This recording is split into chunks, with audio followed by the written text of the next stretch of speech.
Chairman Michael McCaul, thank you so much for joining us. Hey, thanks, Ryan. Thanks for having me. I have to start with the daily buzz in D.C. today. A lot of news coming out of the meeting with former President Trump, meeting with House Republicans. A lot of conflicting and unconfirmed rumors about what came out of those closed doors. But what were your takeaways? I mean, he's an entertaining politician, to say the least, and made some comments that I probably wouldn't. But at the same time, I was more interested in his when he's talking about foreign policy. He talked about he told Putin, if you invade Ukraine, I'm going to hit you hard, and there was a lot of deterrence there. He told Chairman Xi same thing about Taiwan and his support for Israel. And so, I got to tell you, the world's on fire right now with two hot wars and a hot zone in the Pacific. And it worries me when I look at the situation today. I want to get into all of those fronts. You made an interesting comment, though, some comments you may not have made. What did you mean by that?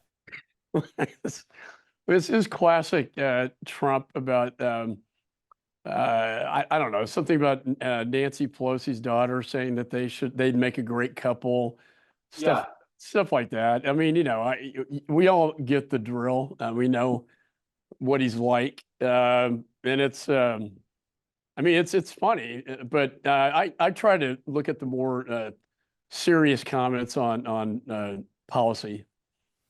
That's what I'm interested in as well. Talking about Ukraine, you've been one of the Hill's biggest champions for Ukraine and providing more aid. President Trump, we also hear he was critical of the United States providing more aid to Ukraine, not just in the past, but also today. What do you think a second Trump administration would mean for Ukraine and for America's role in that war? Well, people like Lindsey Graham, and I talk about this, and he's talked to, the former president. I wouldn't say, he says that it wouldn't have happened if he were in the White House, and I tend to agree with that. But also, we have to give them what they need to win this thing, or at least push the Russians back far enough to have a ceasefire and negotiated peace settlement. That can't happen right now because there's no leverage on the part of Ukraine. Even today, Jake Sullivan is restricting the weapons that they can use to hit the Russians, even though I put in the supplemental that they must provide ATACMS longer range artillery. So it has not been managed well, but having said that, my advice to him would be to give them everything they need to help them win this thing. And then he can be the guy that comes in and being the deal maker that he sees himself as to negotiate a better peace and security agreement. Yeah, he said that the war would be over in 24 hours with him in the White House. Do you think Ukraine would be better off with him instead of President Biden? Well, Biden has mismanaged it. And I think, Trump was the first one to put lethal aid into Ukraine that I signed off on. I would advise him to stay strong on Ukraine because so much depends on it in terms of Europe, in terms of China and how they view Taiwan and the Pacific, and also the Ayatollah. They're all in this together. They're all tied together, and we don't pick and choose our enemies. They choose us. And they're what I call the unholy alliance. You just got back from a trip to Taiwan, in addition to gifting their new president a Stetson, a gift from Texas. What were your takeaways from that trip? Well, it was right after the president's inauguration, president of Taiwan. We were greeted by a blockade, a Chinese military blockade of naval ships, aircraft carriers.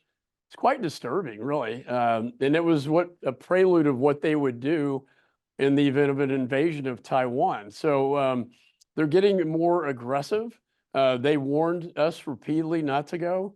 They sanctioned me. But, I gave the president a black Stetson hat, kind of a symbol of the West and, the rugged strength and independence of the cowboy. And he loved it. And they put it all over their news.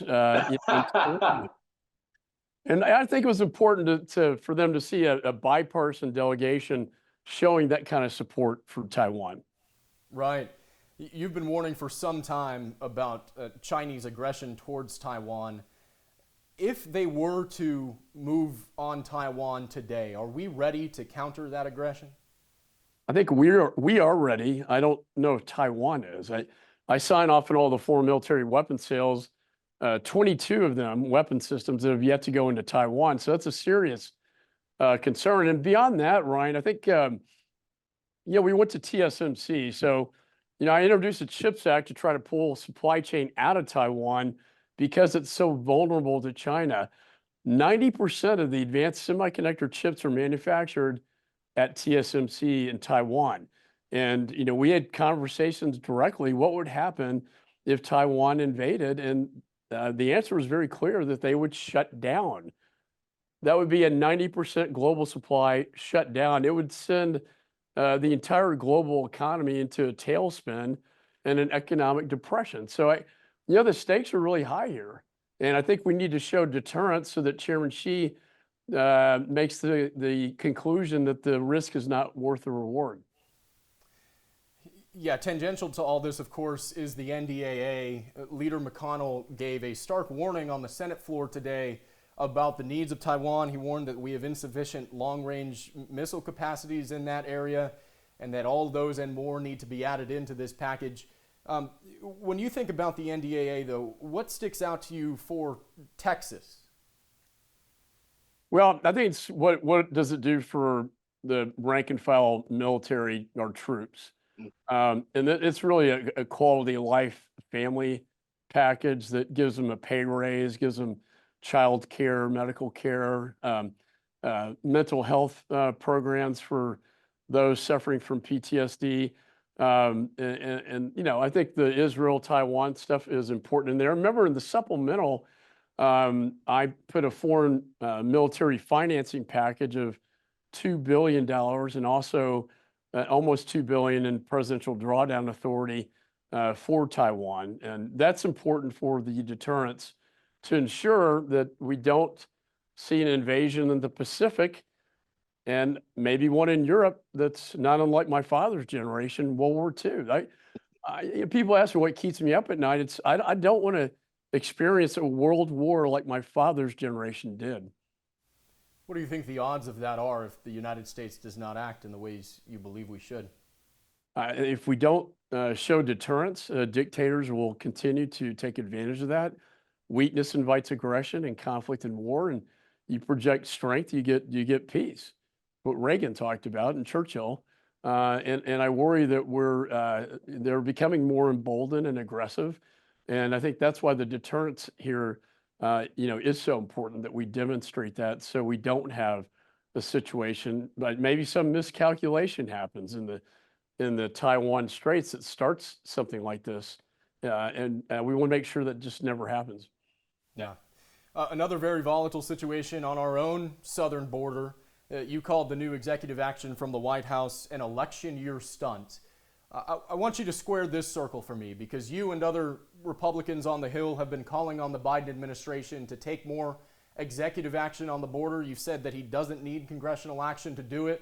And then after this executive order, well, there's nothing but criticism of it. What do you... Is it possible for President Biden to do more on the border without political consequences here? Or what do you think the impact of this executive order will be? It allows 2,500 illegals in every day before they start any enforcement. I don't think that's a very serious border security proposal. What we told them when we were in the White House was, look, Congress has already given you the authorities and the tools you need to secure the border. And I think it's interesting. He said he didn't have it, but now he has an executive order. Well, he could also go back to the policies of the prior administration that were working, like Remain in Mexico, which has really been on the books for almost 30 years. And we know from Border Patrol that it had a direct cause and effect on the crisis that we see at the border. Beyond the 9.5 million to the 200,000 fentanyl deaths, as a former federal prosecutor, counterterrorism chief, I look at what was just recently happened. 8 ISIS-K arrested in the United States that got through the southern border from Tajikistan. I got briefed on this in the classified space, and I can tell you it's a very serious matter if people like that are coming into our country exploiting our southern border. When I chaired the Homeland Security Committee, we were always worried about the southern border. We never really got proof of Al Qaeda, say, crossing in through the southern border, but now it's happening. And if there were 8 arrested, how many more are in the United States that can perpetrate an attack from within? Right. You know, you and I talk so much about Ukraine and the threats abroad, but how much do you worry about the threats of a terrorist attack commencing on U.S. soil? Very much so. It went from foreign fighters to radicalization over the internet, but now we're back to ISIS-K operatives trying to get into the United States. Part of this has to do with the fall of Afghanistan and the complete and embarrassing surrender to the Taliban. We know that ISIS-K is reconstituting sufficient to conduct external operations. And that's the key. External plots to hit countries outside of Afghanistan, like what they did outside of Moscow. And now we have these ISIS-K plotters that we arrested that made it to the United States across our southern border. As the FBI Director Wray said, he sees red flashing, blinking lights everywhere. I have to take that seriously. Well, conversely, Trump has said that if he is reelected, he would begin mass deportations of what he says would be millions of people as soon as he takes office. Do you think that's a realistic plan? Would you support an operation like that? Well, I would emphasize, criminal aliens that have been admitted.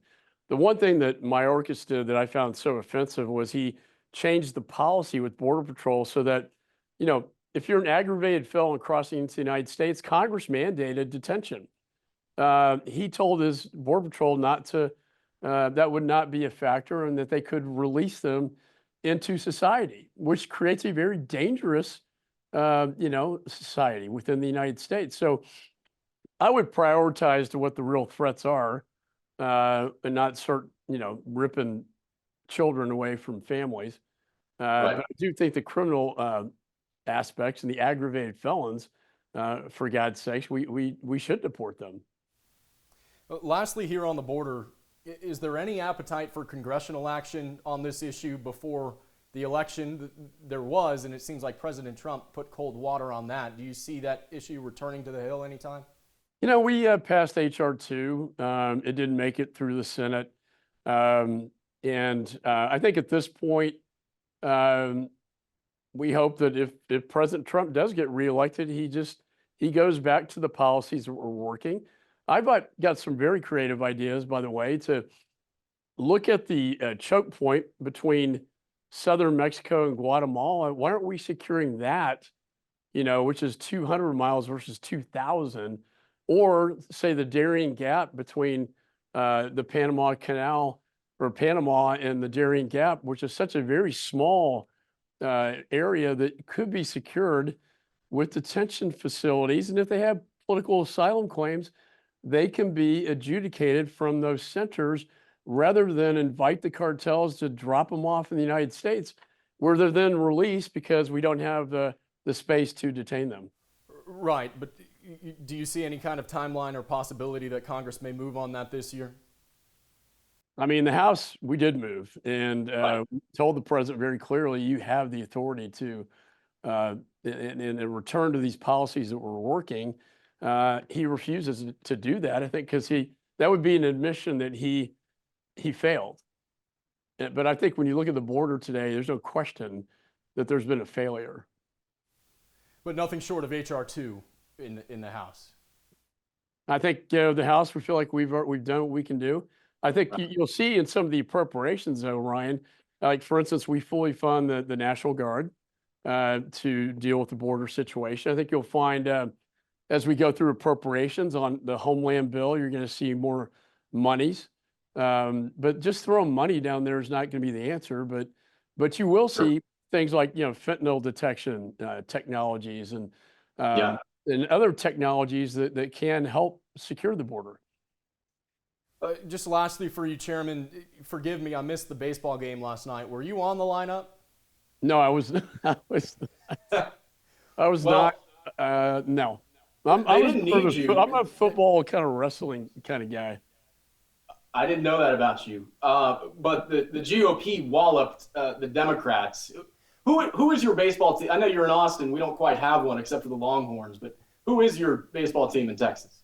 Well, I'm going to get in trouble saying this, but I grew up in Dallas, and the Texas Rangers Okay, always fair had enough. always had an affinity for them.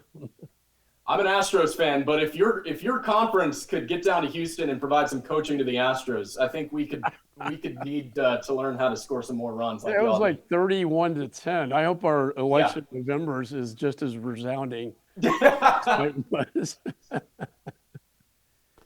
We'll all need to get to practicing. Chairman, I really appreciate your time and your insight. Thanks for joining us. Hey, thanks, Ryan. Thanks for having me.